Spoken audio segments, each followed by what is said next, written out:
Bienvenida. Hoy nos sumergimos en un único texto, pero es uno de esos que dan para hablar largo y tendido. Un comentario muy detallado sobre el capítulo 9 del Evangelio de Juan. Sí, es una historia que creo que mucha gente conoce por encima, la del ciego de nacimiento.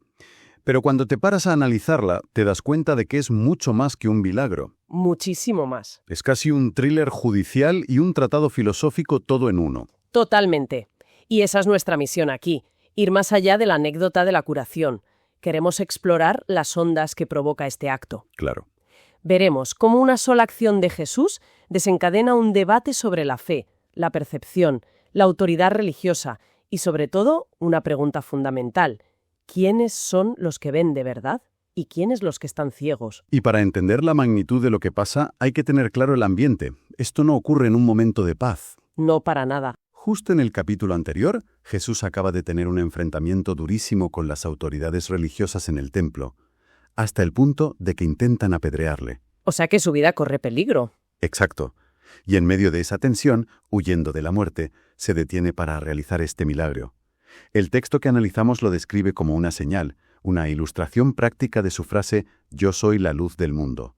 Así que, desde el principio, la atmósfera está cargadísima. Entremos de lleno entonces. La historia arranca con Jesús y sus discípulos caminando y ven a este hombre, ciego de nacimiento.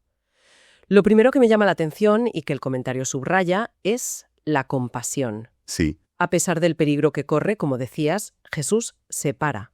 No pasa de largo. Y no es un personaje cualquiera. El texto nos dice que era un mendigo conocido. Claro, su curación no es solo un alivio para él, sino que tiene un impacto social. La comunidad ya no tendrá que sostenerle. Exacto. Pero antes del milagro, los discípulos lanzan una pregunta que, para nuestra mentalidad moderna, suena bastante dura. Sí. Le dicen, Rabí, ¿quién pecó, este o sus padres, para que haya nacido ciego? Esto nos abre una ventana a la teología popular de la época. A esa idea de que la desgracia tenía que ser un castigo directo. Justo. Un castigo directo por un pecado concreto. Claro, es esa conexión causa-efecto tan directa. Si sufres, es porque algo has hecho. Y el comentario explica las dos hipótesis que barajaban, que son fascinantes. Sí. Una es que sus padres pecaron y él paga las consecuencias. La otra, que es aún más extraña, es la idea de que se podía pecar estando todavía en el vientre materno. ¿De verdad pensaban eso? Sí, había ciertas interpretaciones rabínicas que especulaban con esa posibilidad, pero lo importante es la mentalidad de fondo. Buscar un culpable para el sufrimiento. Y aquí es donde llega la respuesta de Jesús, que es una auténtica revolución. Totalmente. Él desmonta por completo esa premisa. Dice, no es que pecó este ni sus padres, sino para que las obras de Dios se manifiesten en él. Es un cambio de perspectiva brutal. De repente, el sufrimiento deja de ser una mirada al pasado, un castigo que hay que purgar, y se convierte en una oportunidad orientada al futuro. Una plataforma para que la gracia de Dios actúe. Le da un propósito al dolor que no es punitivo. Precisamente. Y Jesús aprovecha ese momento para definir su misión con una sensación de urgencia casi palpable. Dice, mientras es de día, tenemos que hacer las obras del que me envió.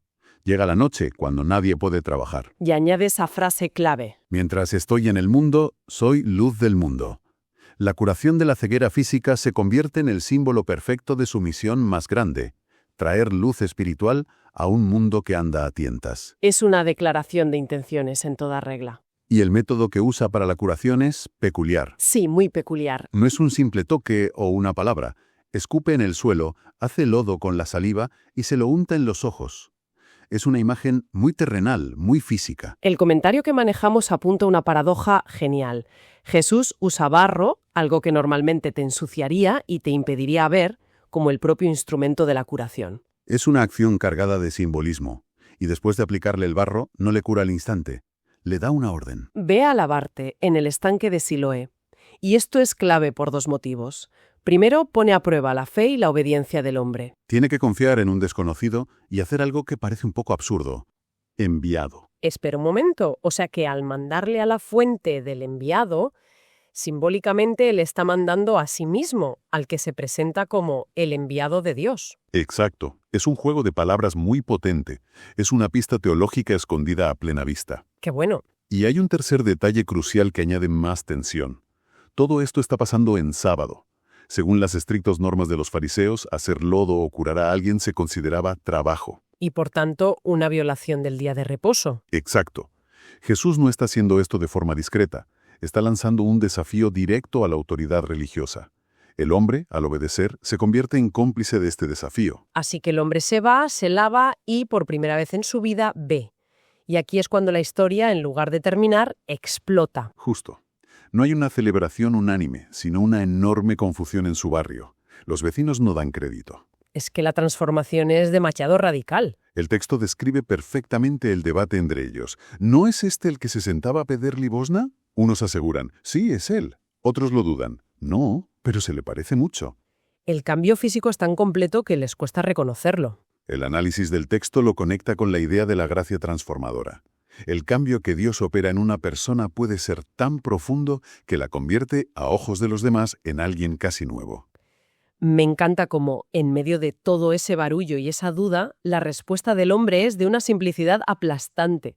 Él mismo zanja el debate diciendo, yo soy. Sí, es genial. No se esconde, no reniega de su pasado de mendigo, asume su identidad, la de antes y la de ahora.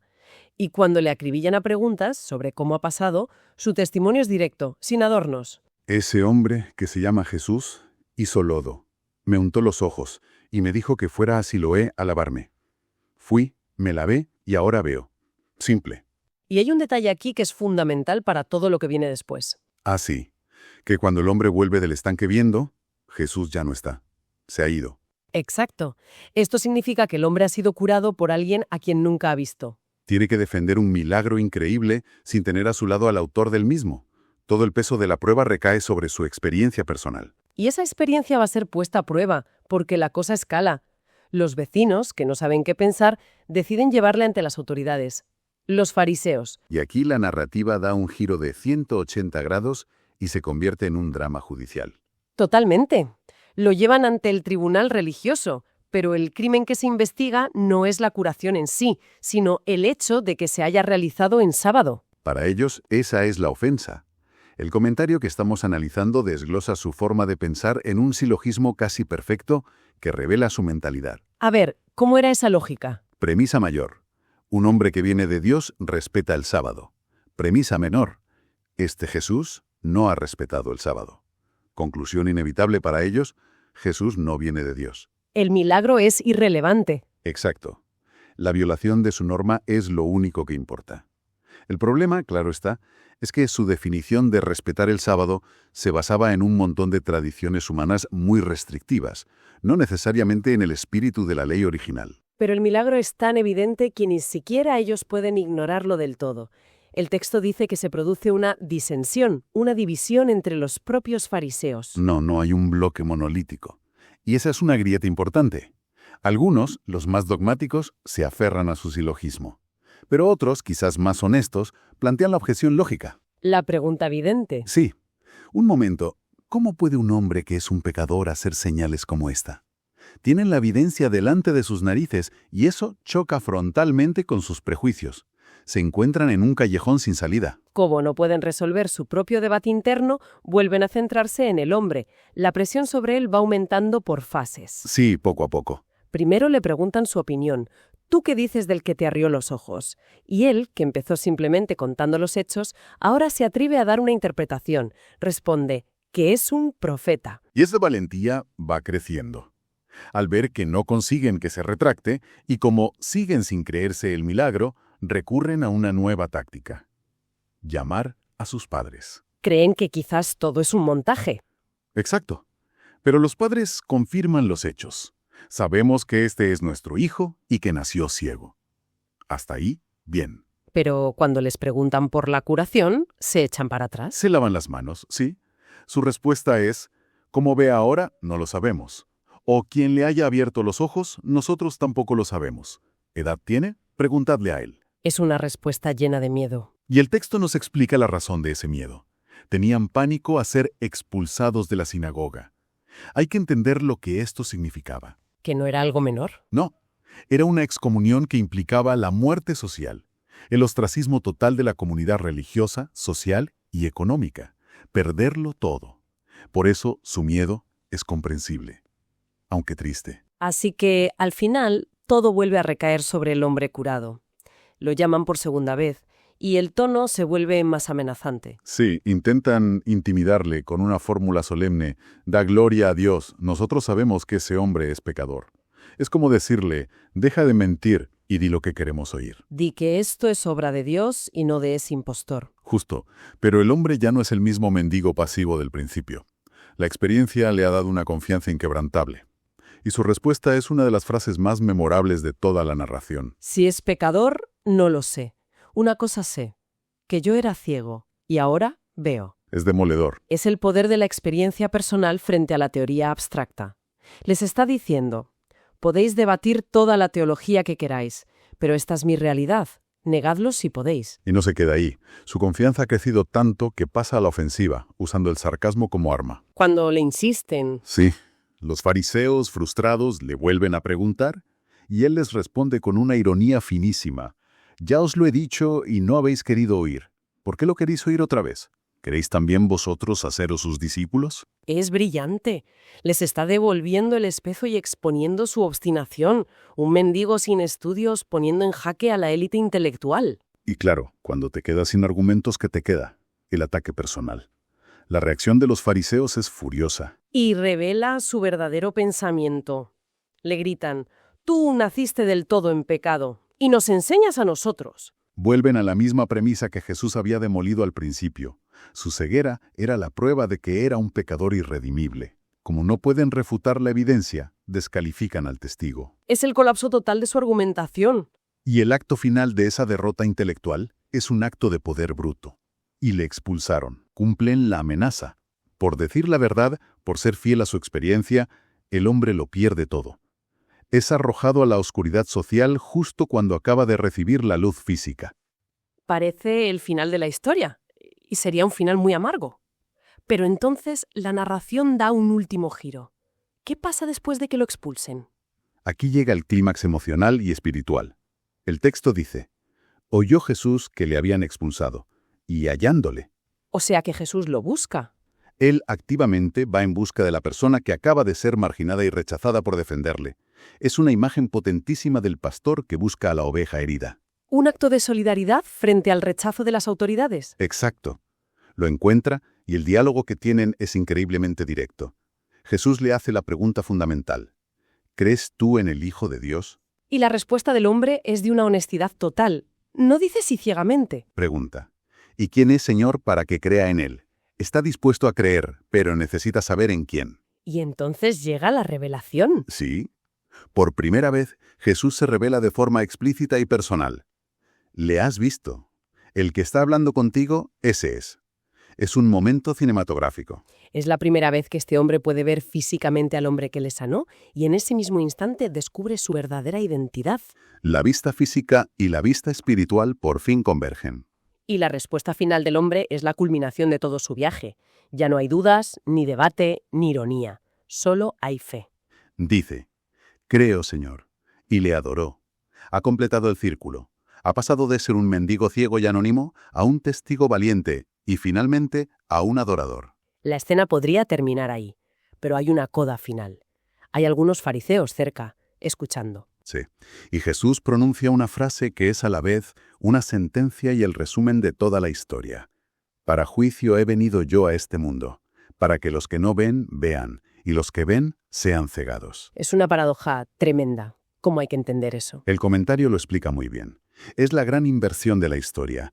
Aquellos que, como el mendigo, son conscientes de su ceguera, de su necesidad, de su falta de conocimiento, están en la posición perfecta para recibir la luz. Para ver la verdad. En cambio, aquellos que, como los fariseos, afirman arrogantemente: nosotros vemos, los que creen que ya lo saben todo, esos quedan atrapados, confirmados en su propia ceguera espiritual. Su autosuficiencia es su propia condena. De hecho, ellos mismos se delatan. Le preguntan, casi ofendidos: ¿acaso nosotros también somos ciegos? Y la respuesta final de Jesús es escalofriante y cierra el círculo de la historia. Les dice: si fuerais ciegos, no tendríais pecado. Pero como decís, vemos, vuestro pecado permanece. Es una frase lapidaria. Les está diciendo que su verdadero problema no es la ignorancia, sino la pretensión de conocimiento. Al negarse a admitir la posibilidad de estar equivocados, se hacen responsables de su propia ceguera. Recapitulando un poco, ha sido un viaje alucinante. Partimos de una simple curación física y hemos visto cómo se despliega todo un drama sobre la fe, el miedo, el valor y sobre todo la naturaleza de la verdadera visión. Un hombre sencillo, sin nada que perder, pasa de la oscuridad a la luz, del testimonio a la adoración. Y mientras, la élite religiosa, los que se suponen que son los guías, se van hundiendo más y más en su propia oscuridad. Por su negativa a ver lo que tienen delante. Exacto. Y esto nos deja con una reflexión final, una idea para darle vueltas más allá de nuestro análisis. La historia parece sugerir que la barrera más grande para encontrar la verdad no es la falta de pruebas, sino la certeza absoluta de que ya la poseemos. La convicción de que nosotros vemos. Y eso nos plantea una pregunta bastante incómoda y muy pertinente para cualquiera, sea cual sea su creencia. ¿En qué áreas de nuestra vida, quizás nuestra propia seguridad, nuestra certeza inamovible sobre algo o alguien, podría estar actuando como una venda en los ojos, impidiéndonos ver una realidad más profunda o diferente que está justo delante de nosotros?